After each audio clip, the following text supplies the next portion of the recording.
guys, welcome back to my channel. And if you're new here, my name is Nikki. Welcome to my channel. What do I do here on YouTube? I share a lot of videos on this chronic condition I have called GERD, and most of my viewers are GERDies. I call them GERDies as well. It's not something really cool that I should be smiling about, but it's something that is a chronic disease that I've had for over 10 years. I still have it, but I'm managing it really well. So on my channel here, me and my viewers, we share tips and experiences to each other, and just be here for each other as like a community. So I love it here. Also, I share videos on just my regular daily lives, on like job, on like travel, health, fashion, things like that. And recently, it's been 2 months now, but I just had a baby, and she's the sweetest little girl. Her name is Cleo. She is going to be 2 months 8 weeks next Tuesday. Today is Sunday. It's nice and bright out, and my dad is watching her downstairs, so I'm able to come here and just come catch up and talk to you guys for a little bit. This is my comfortable nursing chair. I'm not breastfeeding, but I sit on this because it does rock, so I would like rock her to sleep here. This is our bedroom, and you can see in the back is her little bassinet. She is taking over the house, guys. Like, her stuff is just everywhere, but it is what it is. And like the love that we have for her, it's just unimaginable. Like, I never knew that I could feel this way about anything or anyone, but she is the sweetest girl. She is the sweetest girl and such a good baby. I'm gonna share with you some details today about my birth story. I'm gonna do birth vlogs as well. I already recorded some, but I'm in the process of editing it, just because it just takes so long for me these days, because I can barely even have time to sleep. So bear with me. But so this is another new thing about my channel as well. From now on, since I'm a new mom, this is a new chapter in my life, a new journey that I'm going to go forward, and I would love to share with you all. Definitely I have a lot to learn from everyone out there, and would love to just share my life with my newborn now, with my little girl growing up, and just go through life together. So that's going to be a new thing. I'm going to share a lot of things on my channel regarding my birth, my pregnancy. I have a lot of footage, really cool footages, just from like when she got home from the hospital, and just from the last 2 months. I just need to work on them. But I'm gonna start sharing a lot of a lot of videos on just being a mom in the future, and I hope to learn a thing or two from many of you out there, and hopefully yeah, we can just join this journey, a new journey together. So yeah, if you're interested in following us to grow and see Cleo grow together, this is the new journey for both me and her and the whole family. So if you're interested, subscribe and click the bell button, so whenever I post video, I'm gonna try to be more consistent, but it's gonna be hard because #momslife. But yeah, let's get into the catching up portion of this video. So my baby was born on October 13, 2020 at 3 p.m. 3:09 I believe. But honestly, it was so unexpected. Like, she was a week early, and it just came like out of nowhere. I did not expect it. Like, I was literally like planning to spend that whole week ahead of me that I was supposed to have before she came, right, to just like spend time with myself, relax, and do whatever the rest of the things that I need to get done before she comes. And let me see the dates. I'm gonna put the dates because my brain just doesn't really work properly now. I just can't pull out the dates. But so she was born on the 13th. I started to have contraction. I had a doctor's appointment on the 12th, which is a Monday. Was it a Monday? Oh my gosh, let me pull up my calendar. So bad. Okay, so I worked up until October 9th. That was a Friday. That was my last day at work, and I actually also quit my job like 2 weeks before that, because I noticed that without my mom's coming here to help. My dad is here, but after he leaves, my mom was supposed to come, but then she can't because of COVID. I didn't want to just put a 2 months old baby into daycare, you know, during COVID and all this. So I decided to let my work know that I'm not gonna be able to come back full time. I asked them for a part-time opportunity, but they didn't have any, so I just got to yeah, like put in my 2 weeks notice and say goodbye. So it was pretty stressful too, because since I let them know early, and when you don't have a job anymore, pretty much your coverage, your insurance coverage also ended. So they offered to pay for me, not pay for me, but like have my insurance with them, like roll over to 1 more month. So pretty much I can have the insurance for another month until I have the baby, but then I have to pay for it myself, which could be really expensive. So I decided, I don't know how much it could have been, but I decided that since we're gonna have to get our own insurance anyway, so I decided to just let my work know that it's okay, I'm just gonna go get my own insurance, because that's what I used to do before I got the job. So I jumped back into my own insurance. It was really stressful because the timing was just really tight, and literally I could give birth at any moment, and I'm not having, you know, like coverage because I'm in between switching. It was super stressful, but then it worked out at the end. Everything went fine with insurance, and I was just really stressed out just in between, you know, like the waiting period. So yeah, so now I'm not working. I plan to look for a job really soon, but at the end of December, and I do plan to go back to work in, you know, sometime early next year, like February or the latest March. So I'm gonna start looking for a job like in January, and we'll see what happens. But yeah, like with COVID and everything, I just did not feel good thinking about putting her in daycare. A 2 months old in daycare, it just, especially in COVID, I just couldn't do it. So anyway, everything's good now. My dad is here helping me. He is such a huge help. He's literally like helping us so much with her. Like he takes her off my hands and also helped me with making food so much. Like I'm so thankful that my dad is here. But yeah, back to where when I gave birth. So my last day at work was October 9th, and then I had the 10th and 11th. That was Saturday and Sunday. I got my hair done. You'll see in one of the vlogs on the 10th, which was the Saturday, and then Monday the 12th I had a doctor's appointment, my OBGYN appointment, because remember I switched insurance and I had to go back to see my old doctor. So I went to see her. She checked my cervix, you know, just check on the baby's heart rate and everything was good. They put me on something called non-stress test, an NST, and they could see that I was having contraction, but I didn't feel anything, so I think I was just having like the practice one. And then her heart rate was fine. I was already 1 to 2 centimeter dilated, and the way she like checked it, you know, they put their finger in, you know, your thingy, and then in your lady parts, and then like she really pushed to feel like the cervix or whatever, and it hurt, and she said she could feel the baby's head already, and I was like, oh my gosh.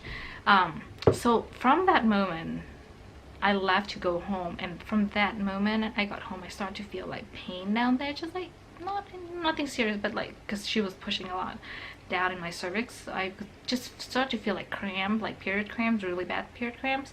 So from that moment the cramp was just getting worse, a little bit, you know, worse and worse by as the day gone by.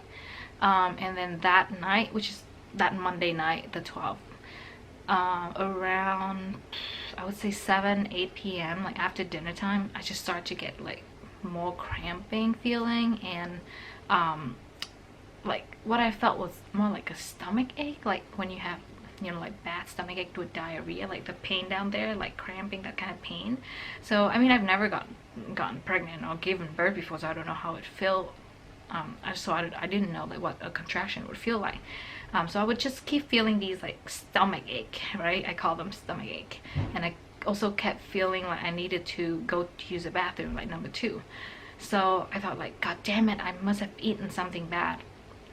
But then these waves of pain was coming on like more regularly, so I just, you know, I downloaded an app to count the contraction, but I didn't know what they feel like. So I was like, you know what, let's just try to, you know, count these stomach pain, you know, waves of stomach pain to see if, you know, maybe they could be contraction, because I didn't know what it felt like.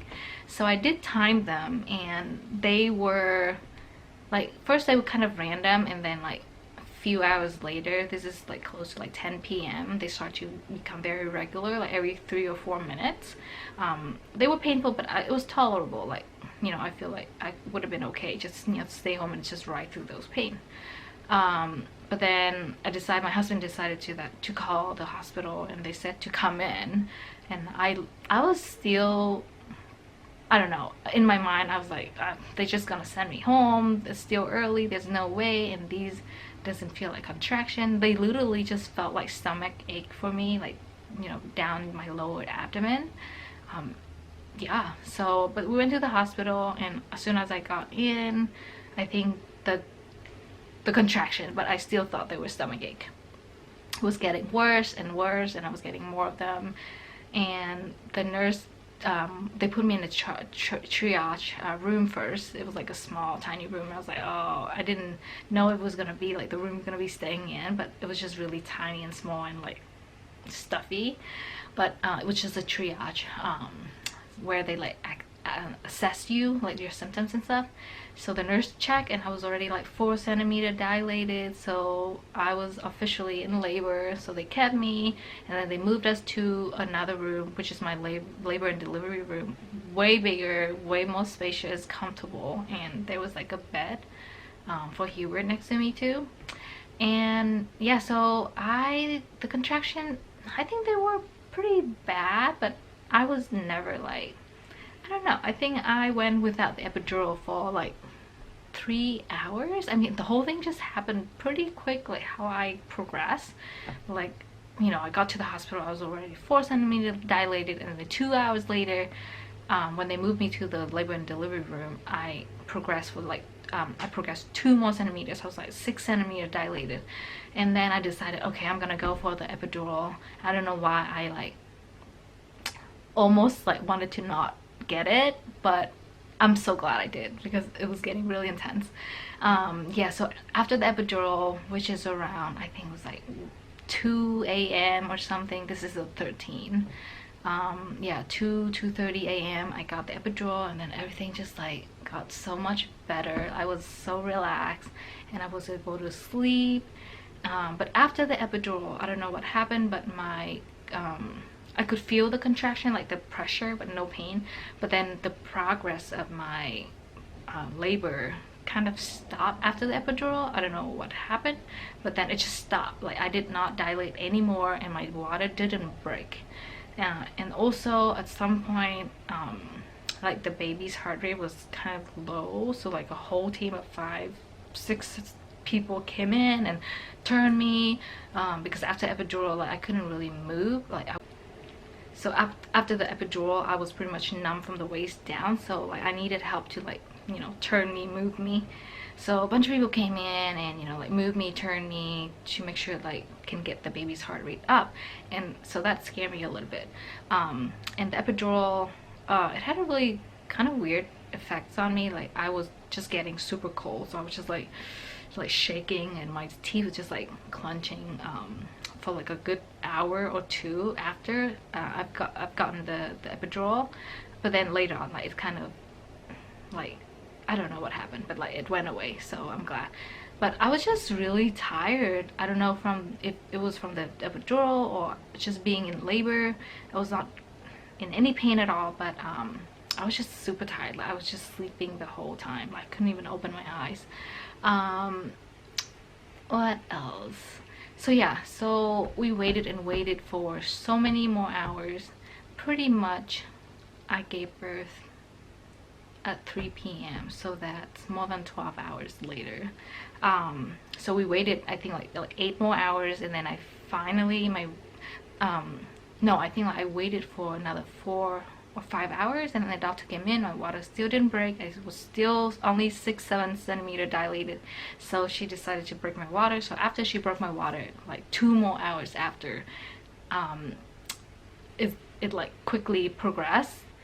I need to get my timeline of, you know, together. So pretty much after she broke my water, like a few hours later it progressed, and I was fully dilated by the time she came back again to check me, which was, you know, around I think like 1:30 p.m. or something like that, or maybe like 12:30. But pretty much I was fully dilated, and she said I could start pushing.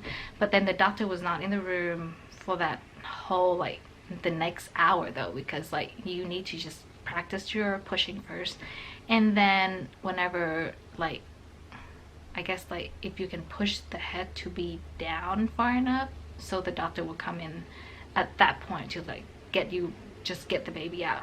So we would practice pushing with the nurse. Oh, they were so amazing. Like shout out to Caitlin. She was so encouraging and so supportive. So I was doing all these like practice pushing with the nurse for, I felt like maybe like an hour, and then at some point I guess she decided that, you know, like we're ready, and then the doctor came in, and I only pushed for an hour and a half, and then the baby, you know, she came, and it was such a rush. Like it just happened so fast in my head that I don't even remember all the details, but I feel like I was only pushing, yeah, in my head, like not that many times, and then she came, they put her on my chest, and I was just like, oh my gosh, she's so tiny, because she was only 6 pounds few ounces. And yeah, and then the next thing was like the placenta, which was like a little bit of pressure, and I got a few stitches and a lot of other problems that I'm not ready to share with you yet. But yeah, my baby girl came. I'm gonna share with you my vlog from the birth. Well, we couldn't film because they said we couldn't film, so like Hubert could only take a few videos of like after she was born, like she was on my chest, so he could take that video, but not like during the birth. So it's kind of like a bump, but it's fine. Good enough for us to see, you know, like how she was born, and then like she was being put on my chest, like the sweetest thing. Yeah, so that's all I remember pretty much. It happened really fast, besides the waiting part. Like everything else, when the actual thing, when I had to, you know, like game time push, I didn't feel a lot of my pushing or like crowding or anything, just because my epidural at some point when we were waiting, it stopped working on one side. So then they told me to like push a button to get more medicine, and I kept pushing it, but then I guess it didn't work. So when it's final time to it's like literally like 30 minutes or an hour before I actually have to push, the nurse said that, okay, I'm gonna give you more, so that in case, because it didn't work when I was pushing it for the last like 2 hours, right? So she gave me like 2-3 doses extra, and then by the time I had to push, I was so numb that I didn't really feel anything. So I just kind of had to depend on them telling me to push, and I just did my best. I hope I did my best, but I guess I did well. So, you know, the baby came out pretty quickly. But it was funny. More about the epidural later, I guess, at some point, because they had to turn me like, you know, from right to left every 30 minutes or an hour, I forgot. But then at some point, like one side stopped working, and I could feel all the contraction on one side. It was so weird, but also I was getting really scared. I was like, gosh, I'm gonna feel everything on one side. It's gonna be tough. But then good thing she like turned me a few times, and then somehow it like worked again, so the pain went away. But then I got too much and I couldn't feel anything. That was good though, because I did get like 3 different stitches in different places, so it was good that I couldn't feel anything. Anyway, so that's about it, my birth story.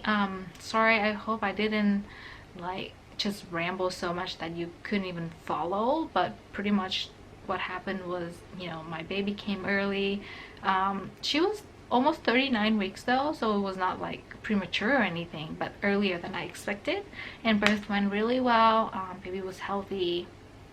We stayed in the hospital for 2 days. She did have jaundice for the longest time. She still has a little bit jaundice right now, and yeah, like breastfeeding and all that thing, I'm gonna make a different video, but it's like the hardest thing.